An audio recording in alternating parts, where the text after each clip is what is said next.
ওয়ালাইকুম, কেমন আছেন সবাই? আশা করি সবাই ভালো আছেন।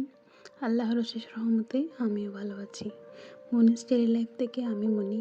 কাছের ও দূরের সবার সুস্বাস্থ্য কামনায় আমি আরেকটু ব্লগ শেয়ার করতে যাচ্ছি আপনাদের সাথে। ভিডিওর শুরুতে সবাইকে অনুরোধ করব, প্লিজ সবাই আমার চ্যানেলটা একটু সাবস্ক্রাইব করে দেবেন। আর যদি আমার ভিডিওর একটি অংশ ভালো লেগে থাকে তাহলে সবাই প্লিজ একটা লাইক দিয়ে দেবেন। আসলে আপনারা লাইক দিলে আমি আরও ভিডিও বানানোর আগ্রহ পাই। আসলে একটা ভালো লাগা কাজ করে।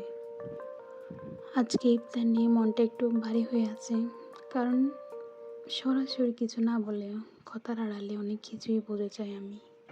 আমার শাশুড়ি আমি কিছু বলেন না, কিন্তু অন্যজনকে উদ্দেশ্য করে এমনভাবে বলেন যে না কথাটা আমাকেই শোনাতে চান। শুনতে পাই এখনকার মেয়েরা বাপের বাড়ি থেকে কিছুই আনে না। এই কথাগুলো শুনে বুকের ভেতরটা হালকা কেঁপে ওঠে। মনে হয় আমি কি সত্যি এতটাই খারাপ? ইফতার তো শুধু খাবার না, এটা ভালোবাসা আর মিলনের সময়। কিন্তু যখন কথার খোঁচা আসে তখন সেই মিষ্টি সময়টাও তেতো লাগে। আমি চুপ করে দেখি, কারণ সম্মানটাই বড়। ভাবি উত্তর দিলে হয়তো পরিস্থিতি আরও খারাপ হবে, তবু মন তো মানসিক কষ্ট পায়। মনে পড়ে আমার নিজের মায়ের কথা।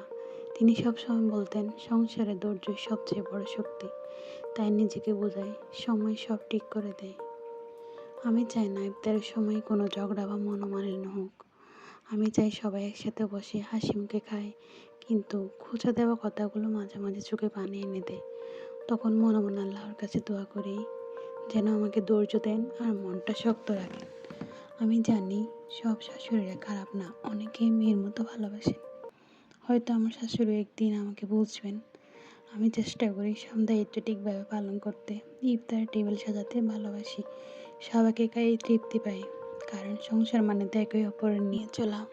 কখনো মনে হয় যদি ওনাকে নিজের মনের কথাগুলো বলতে পারতাম, বলতাম আমি ইচ্ছে করে কিছু আনি না, পরিস্থিতি সবসময় এক থাকে না, ভালোবাসাকে শুধু জিনিসে কেন মাপা যায়? একটা হাসি, একটা মিষ্টি কথা, এগুলো তো ইফতারের বড় অংশ। আমি চাই এটা উনি বুঝুক। তবুও আমি আশা ছাড়ি না। ভাবি একদিন হয়তো উনি বলবেন তুমি আমাদের মেয়ে, সেদিন এই কষ্টগুলো আর থাকবে না। তাই আজও চুপচাপ নিজের কাজ করে যায়, মনকে বোঝায় ধৈর্য ধরো, সব ঠিক হয়ে যাবে। কারণ রমজান তো ধৈর্যের মাস, আর ধৈর্যের পরে আসে শান্তি। আমি নিজেকে বারবার বলি সব কথা মেনে নিতে নেই, মানুষের কথা চেয়ে নিজের মনটা শান্ত রাখা বেশি জরুরি। ইফতারের সময় যখন আজানের ধ্বনি শুনি তখন মনটা একটু শান্ত হয়। মনে হয় আল্লাহ সব দেখছেন, সব জানেন। আমি শুধু আমার দায়িত্বটা ঠিকভাবে পালন করতে চাই। কখনো মনে মনে ভাবি হয়তো উনিও কোনো কষ্ট থেকে এমন করে, হয়তো ওনার প্রত্যাশা আছে যা আমি বুঝতে পারি না। তাই চেষ্টা করি রাগ না করে বুঝতে, কারণ সম্পর্ক ভাঙা খুব সহজ কিন্তু ধরে রাখা কঠিন। আমি চাই না ছোট কথায় বড় দূরত্ব তৈরি হোক।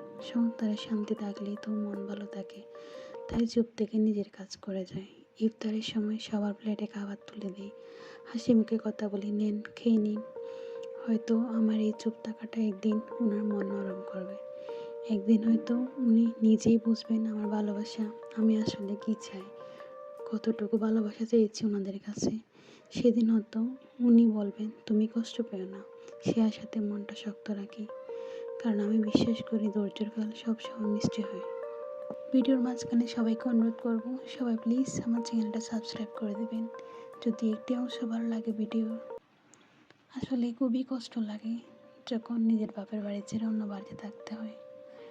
তাই প্রতিদিন নিজের মনকে বোঝাই সব ঠিক হয়ে যাবে একদিন, কষ্টগুলো একদিন গল্প হয়ে যাবে আর মনটা হালকা লাগবে।